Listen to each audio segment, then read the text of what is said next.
कुंडलिनी संसार की वो आदिम प्राकृत शक्ति है जो हमारे आध्यात्मिक शरीर के गहरे कुंड में 3.5 घेरे मारकर सोई पड़ी है। इसके 3 घेरे सांख्य के 3 गुणों के और आधा घेरा तुरई अवस्था का प्रतीक है। ये शक्ति भौतिक नहीं है, इसलिए इसे सूक्ष्मदर्शी यंत्रों द्वारा नहीं देखा जा सकता। इसका स्वरूप प्राणिक है। पूरे शरीर के प्राणों का आदिम रूप ही कुंडलिनी है। प्राण को सरल भाषा में शरीर की ऊर्जा या गति शक्ति कह सकते हैं। प्राण का प्रवाह शरीर में 72,000 नाड़ियों के माध्यम से होता है। 3 मुख्य नाड़ियों का अस्तित्व मेरुदंड में है, ईड़ा, पिंगला और सुषुम्ना। ये नाम प्राचीन संस्कृत साहित्य में नहीं मिलते। प्राण विद्या की उत्पत्ति वैदिक साहित्य में मान सकते हैं, लेकिन इसका विकास तमिल क्षेत्र में हुआ है। These are all the words which you could not convert them in Sanskritized. This originality, Idagalai, Pingalai, Shudumudai, this type of words you cannot see in any languages at all.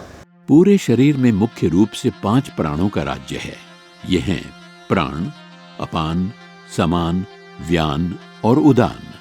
Kundalini के केंद्रीय भाग में केवल 2 प्राणों का प्रवाह है। इनमें से एक प्राण है, दूसरा अपान। जब कुंडलिनी सोई हुई रहती है तब इन दोनों की गति परस्पर विपरीत रहती है। ऊपर की तरफ प्राण और नीचे की तरफ अपान गति करता है। ये संचरण आमतौर पर दाईं या बाईं नाड़ी में और कभी-कभी दोनों में होता है।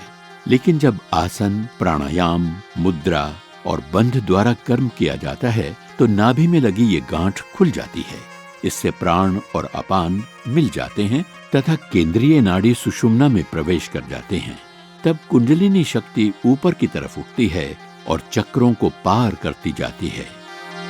इससे चक्रों में सुप्त पड़ी मानसिक, आध्यात्मिक और शारीरिक शक्तियां जाग उठती हैं। और ये वाकई ही सर्पाकार की तरह यूं करती हुई ऊपर जाती है कि जब ये ऊपर जाती है तो somewhere here in the middle of लॉन्गेटा ऊपर जाकर के कोई स्पॉट है जहाँ ये टच करती है और उसको टच होते ही सारे क्रेनियम के अंदर लाइट जल जाती है और कई आपको वहाँ पे नॉब्स छोटे सैकड़ों नॉब्स आपको नजर आएंगे और लाइटेड अप और सब उस प्रकाश के अंदर होता है and then it goes back. वास्तव में मूलाधार कोई छोड़ती ही नहीं है, इसकी पूंछ वहीं लगी हुई है। The body travels like this but the continuity is maintained there. उसके बाद ये जब रिट्रैक्ट करती है तो उसी तरह रिट्रैक्ट होकर वापस आ जाती है और उसके साथ ही मेरुदंड के अंदर बाहर की तरफ मतलब ऑन द स्किन आपको बड़ी सुखद ठंडी अनुभूति होती है एंड एज इफ कोई पानी की बूंदें आप पे किसी ने डाल दी हैं ऐसा।